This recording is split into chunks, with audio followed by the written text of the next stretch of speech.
Una joven universitaria regresa a casa en una noche cualquiera. Su auto se detiene en una carretera oscura y desolada. Minutos después, dos hombres de la nada se acercaron a ella, pero no para ayudarla. De hecho, sus intenciones rápidamente se convirtieron en lo más oscuro que puede imaginar un ser humano, pues terminó siendo un secuestro en el que ella viviría todo tipo de torturas que debo confesar que incluso para mí escribir este caso fue muy difícil. Todo fue una cadena de eventos aterradores. En definitiva, un crimen que estremeció a toda una nación y cambió para siempre la forma en la que se protegen los derechos de las víctimas. Y antes de iniciar, quiero enviar un saludo especial a IwoGX, que me escribió: gracias, como siempre, subiendo casos que me hacen las mañanas perfectas. Te agradezco todo el contenido e información que proporcionas, Tess. Por cierto, me encanta tu cabello. Muchísimas gracias por tu mensaje, lo aprecio con el alma. Espero que la vida te retribuya tu apoyo. Es muy importante para mí que estés aquí en la comunidad. Te deseo lo mejor del mundo y te envío un gran abrazo cósmico. Ahora sí, la pregunta del día de hoy es: ¿tienes alguna anécdota escalofriante en carretera o en un viaje? Déjame tu respuesta o anécdota en la caja de comentarios.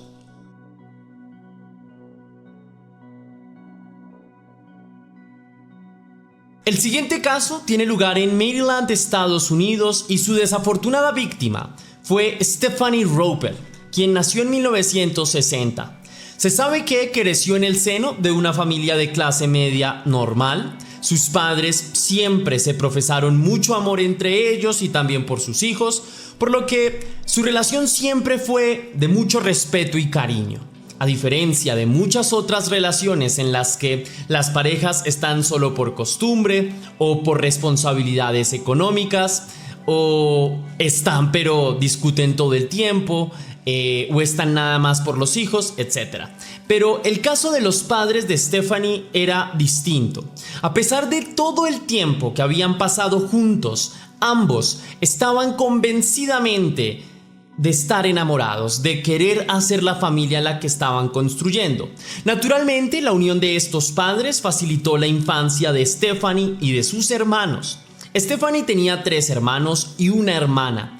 Con todos ellos se llevaba sumamente bien. Como les dije, era una familia funcional, y era tan funcional que entre todos sus miembros había mucha cercanía, se confesaban todo, trataban de no tener secretos. Una familia bonita.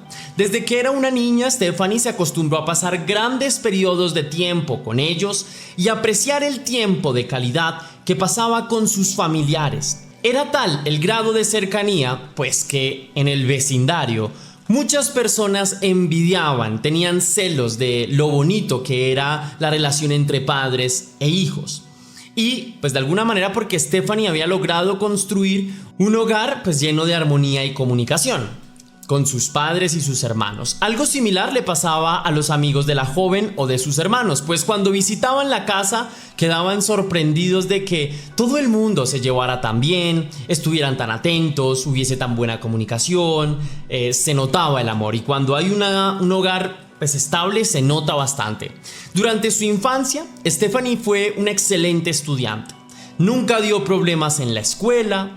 Destacaba por sus excelentes calificaciones, los maestros incluso decían que era una estudiante ejemplar. Era también muy querida no solamente por los docentes, sino también por sus compañeros. Su carácter era muy amable y, sumado a su enorme carisma, le daba cierta facilidad para relacionarse con cualquier persona.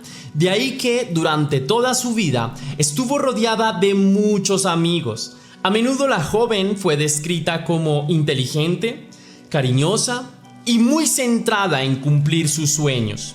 Al graduarse de la secundaria, ingresó a la universidad. Allí empezó a estudiar artes porque era lo que realmente le movía las fibras de su alma.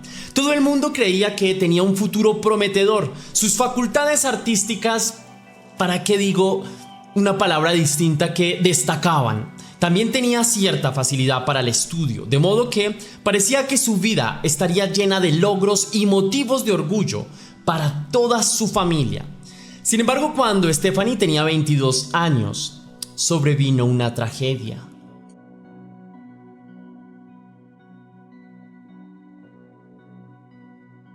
Para 1982, Stephanie estaba a punto de graduarse de la universidad. Gran parte de los sueños que había perseguido durante sus últimos años estaban cerca de materializarse. Como gran parte de los estadounidenses, Stephanie abandonó su hogar para estudiar en otra ciudad, puesto que la fecha de su graduación se acercaba. Y asimismo, sus responsabilidades académicas no eran demasiadas. Por tanto, decidió que volvería a casa durante unos días para encontrarse con sus familiares y amigos del barrio. Stephanie llegó a su casa ubicada en Crewe, Maryland, los primeros días de abril. El 2 de abril arregló una salida con una de sus amigas de la infancia, una chica llamada Lisa. Antes de salir en la noche, la joven le dijo a su madre que probablemente dormiría en la casa de su amiga, por lo que le dijo que no se preocupara en casa de que iba a llegar.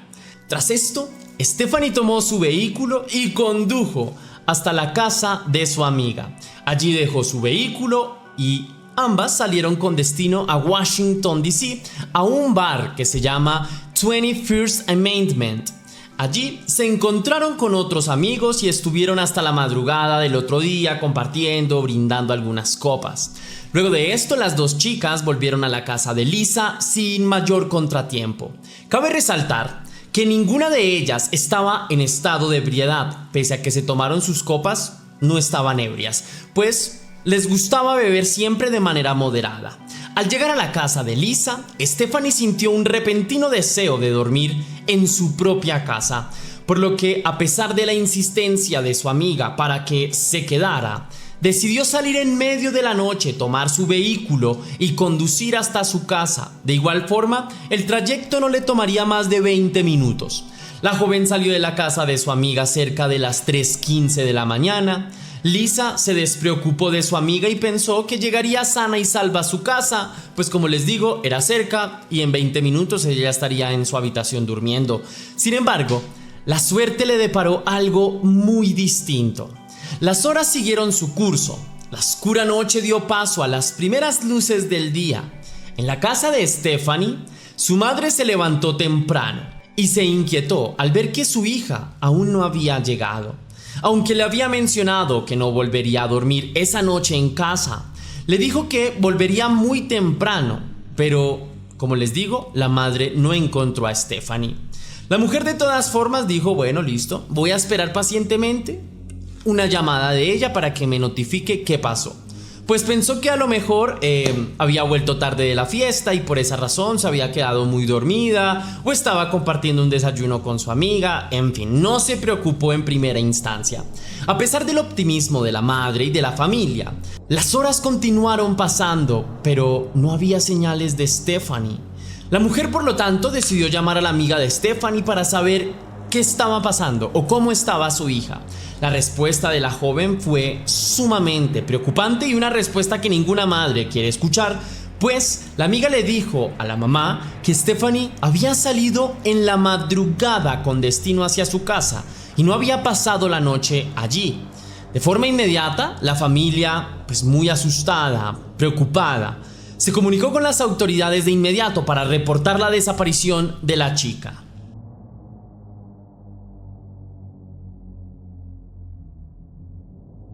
Después de la denuncia a las autoridades, iniciaron las búsquedas correspondientes para Stephanie. La primera pista apareció muy rápido. En la carretera que va desde la casa de su amiga Lisa hasta la casa de Stephanie, encontraron el carro que conducía la chica. Por tanto, se calculó que estaba a unos 5 minutos de la casa de su amiga.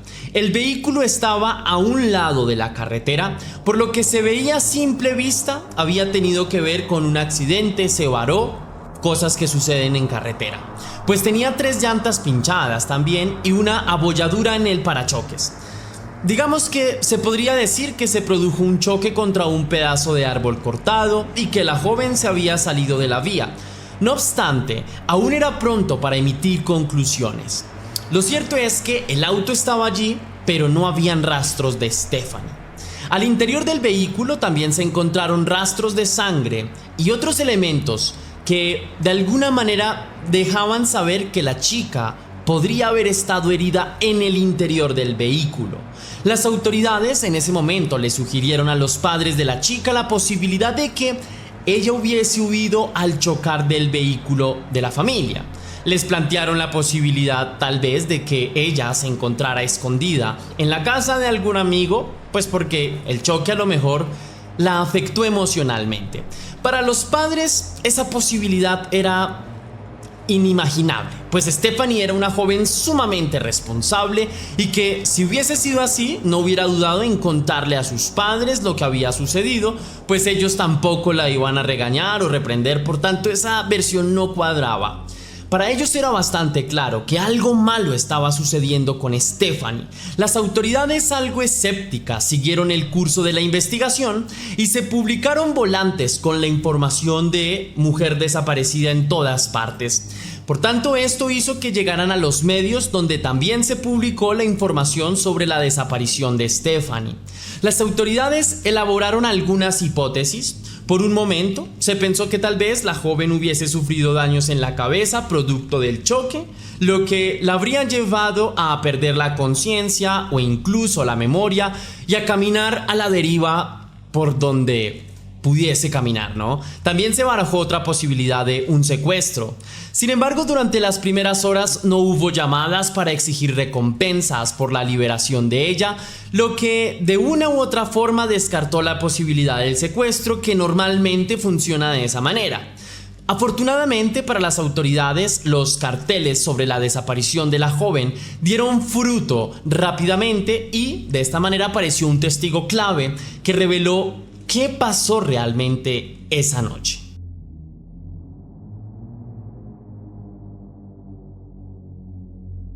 Tras salir de la casa de Lisa a las 3:15 de la mañana del 3 de abril de 1982, Stephanie condujo, como les comentaba, con dirección a su casa. Aunque no había querido reconocerlo, se sentía muy cansada, pues venía de fiesta, había viajado hace poco y pues no estaba acostumbrada a estar despierta tan tarde y mucho menos manejando, a oscuras, en fin, no era una situación común para ella. El cansancio de toda la jornada, por tanto, se convirtió en un creciente peso en sus párpados. Mientras conducía, la chica sentía cómo a poquito se iban cerrando sus ojos, tenía microsueños, gota a gota las aguas del sueño empezaban a llenarse y de un momento a otro quedó sumida en ese pozo de el cansancio. La despertó fue el golpe del vehículo cuando chocó contra el tocón ubicado a un lado de la carretera. Su pecho parecía contener una máquina que no cesaba de golpear. El sueño que había sentido desapareció inmediatamente. Por lo tanto, se tocó el cuerpo y notó que estaba en perfectas condiciones pese al accidente, lo que le produjo cierta tranquilidad. Sin embargo, todavía quedaba el asunto del vehículo. En medio del frío de la noche, se bajó de su carro y revisó si habían averías en el vehículo. Ahí notó que 3 llantas efectivamente estaban pinchadas y de esa manera no podía seguir conduciendo. Cambiar los neumáticos tampoco era una opción. No tenía pues los repuestos porque eran 3 llantas. Durante un rato la joven estuvo ahí, en medio de las entrañas de la noche, y trató de decidir qué haría. Pensaba cuál era la mejor opción. Mientras intentaba encontrar respuestas sobre qué hacer con su vehículo, pues lo dejó hacia un lado y luego pues se detuvo con su vehículo. De él vio que llegaron otro vehículo en ese momento y de ese vehículo descienden 2 hombres, quienes amablemente le preguntaron a la chica qué había pasado. Ella les respondió pues que se había varado, que tuvo un pequeño accidente y ambos hombres se ofrecieron a ayudarla. Stephanie pensó que la solución a sus problemas se le había presentado en bandeja de plata y le solicitó a los 2 desconocidos que la llevaran hasta la casa de su amiga, que estaba a tan solo 5 minutos de aquel lugar. Los hombres, sin titubear, dijeron: sí, vamos, yo te llevo. le dijo el conductor del vehículo. Stephanie entonces se subió al vehículo con los dos desconocidos. Justo antes de que iniciara el viaje, uno de ellos sacó un arma y la apuntó en la cabeza de Stephanie. La esperanza que había sentido se diluyó en un instante. Los hombres le dijeron que la iban a secuestrar. Ella en ese momento, presa del miedo, les rogó para que tuvieran piedad y para que no le hicieran absolutamente nada. Pero sus secuestradores le dijeron que se quedara mejor callada.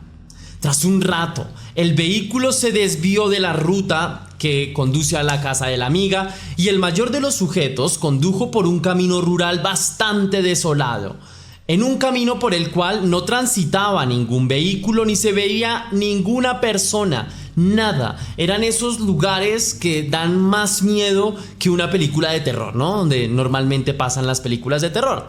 Stephanie, presa del miedo, les rogaba una y otra vez: por favor, no me vayan a hacer nada. Pero sus agresores se hacían los sordos. Sin dejar nunca de apuntarle con el arma, ambos individuos se turnaron para hacer lo más despreciable: abusar íntimamente de ella. Stephanie les gritaba, les suplicaba que la dejaran en paz, pero su voz quedaba ahogada en la inmensidad de aquella noche, en la vegetación que rodeaba aquel camino oscuro. Nadie la podía escuchar así gritara con todas sus fuerzas. Nadie tampoco podía socorrerla. El peso de los cuerpos encima de ella le parecía de plomo. Sentía que se quedaba sin aire. Aquello era como estar en las entrañas del infierno mismo. Sin embargo, todavía tenía muchas esferas por descender. Una vez que abusaron de ella, encendieron el vehículo y siguieron conduciendo hasta que llegaron a una casa abandonada, rodeada de una zona boscosa y totalmente aislada. Stephanie durante todo el trayecto les rogaba nuevamente por favor que la dejaran en libertad, que ya no le hicieran nada más, pero los planes de estos dos pérfidos sujetos, o monstruos mejor, eran otros. La casa estaba completamente deteriorada. El olor a humedad lo invadía todo. Las tablas crujían con cada paso. Las paredes estaban llenas de agujeros que hacían que el frío se sintiera cada vez más fuerte. Cada parte del inmueble parecía quejarse como si ella misma quisiera expresar el dolor que atravesaba a Stephanie. Una vez dentro, los dos sujetos volvieron a abusar íntimamente de la joven en varias ocasiones, con una brutalidad y agresión difícil de describir. Como pudo, Stephanie trató de resistirse, pero cada vez que lo intentó recibió una andanada de golpes. Para intentar minar su ánimo, la torturaron. Varias veces pensó que todo eso era producto de una pesadilla. Sentía que todo lo que estaba pasando era producto de un delirio, pero el intenso dolor que le producían las arremetidas de estos dos sujetos la devolvían a la desgarradora realidad.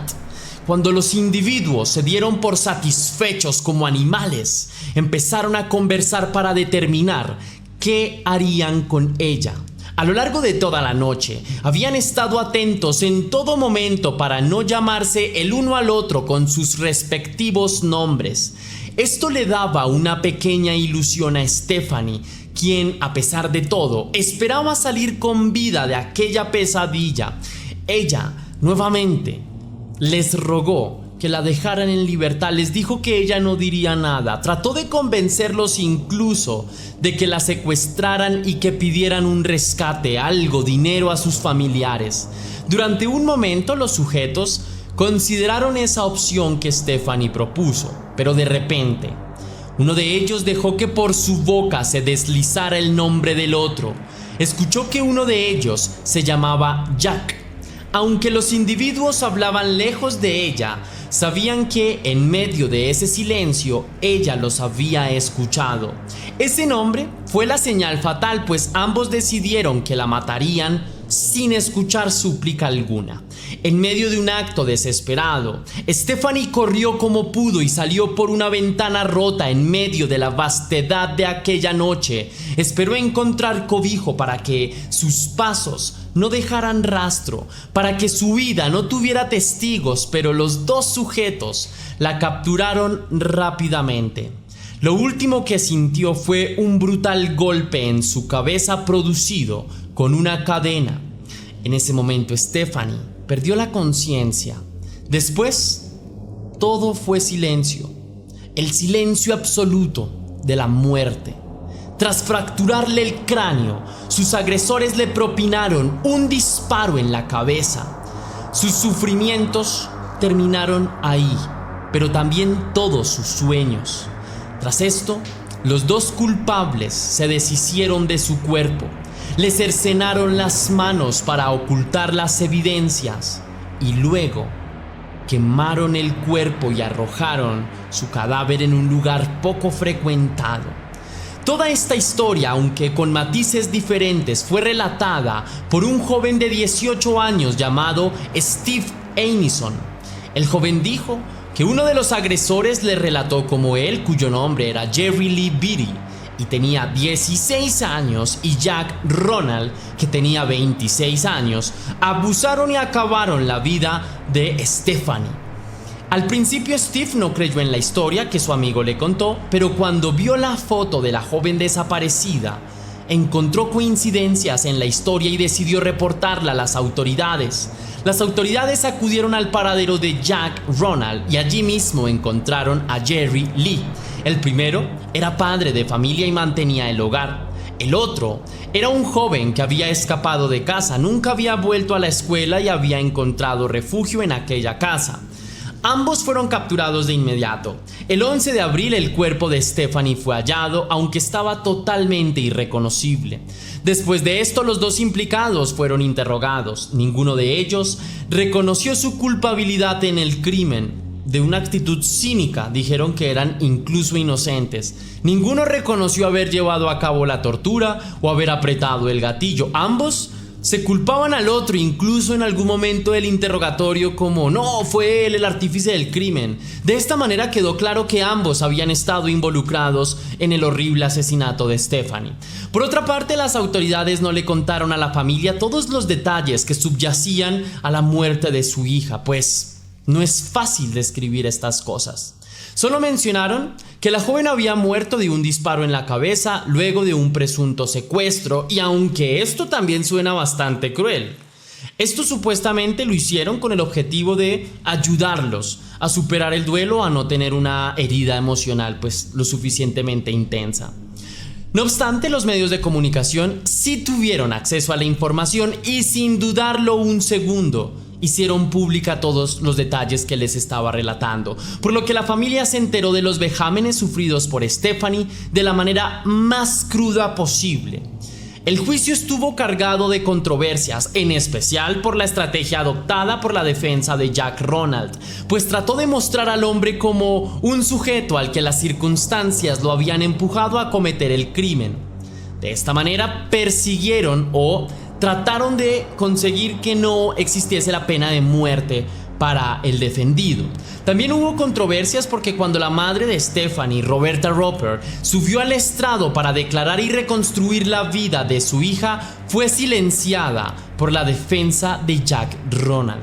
Es que esto es increíble, pero fue real.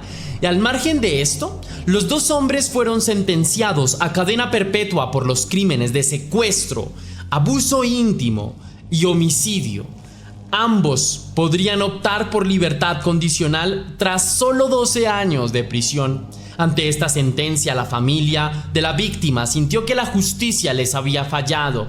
Después de una campaña muy activa en la que recolectaron más de 100,000 firmas, lograron que la pena fuera más severa, aunque ambos sujetos podían optar por libertad condicional, pero ahora después de 23 años. En adelante, la familia de la víctima, en especial Roberta, dedicó su vida a luchar por los derechos de las víctimas y de su familia. En el año 2004 se creó la Ley de Derecho de las Víctimas de Delitos, también llamada posteriormente la Ley Stephanie Roper.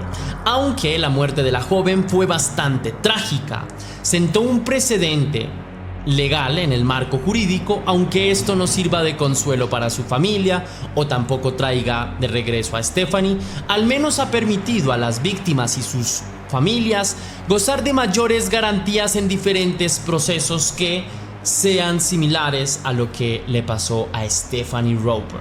Si te gustó la investigación de este caso, mi querida leyenda, déjame saber con tu misterioso like si quieres, y si puedes hacer una pequeña donación para la producción de Test Misterios, estaré enormemente agradecido, y lo puedes hacer con el botón de super gracias y con el link de PayPal que tienes en el comentario fijado y también en la descripción del video. Recuerda que si haces esto recibirás un saludo de mi parte para un próximo video, y sin más que añadir por hoy, mi querida leyenda, recuerda que nos vemos en el próximo caso.